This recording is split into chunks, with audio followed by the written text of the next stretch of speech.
Okay, so I am absolutely obsessed with this book. This is the sequel to John Dies at the End, which is also a fantastic book. Like, I was blown away by how good John Dies at the End was, and this absolutely blows John Dies completely out of the water.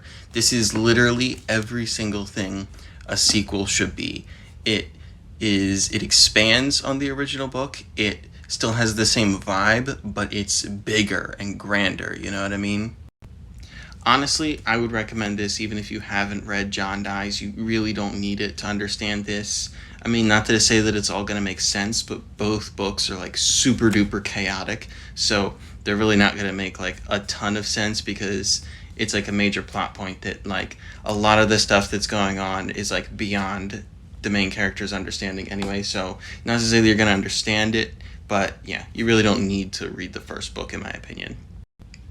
Anyway, the plot is this. It's set in this little town in the middle of nowhere. I think it's somewhere in the Midwest United States.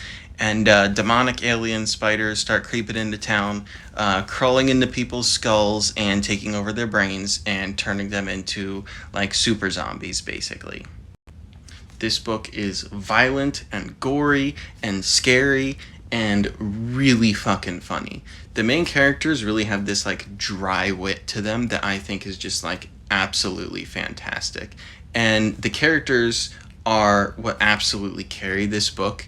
There are a couple of college dropout nobodies with very little ambition that are trying to protect the world from all these supernatural threats, and they really genuinely feel like just actual average people. Like, they don't feel like the writer was trying to make them relatable, they just are relatable. One of my favorite examples of what makes the book so great is there's this one bit where the main character explains that he doesn't have any sick days at work left because he used up all his paid time off killing demons and hunting ghosts and stuff like that. And that's just such a like that's something a real person would face if they were saddled with responsibilities like these, you know? I literally devoured this book, and if you like sci fi, horror, or comedy, I really think you'll like this one too. It's absolutely fantastic, and I think just about anyone would like it.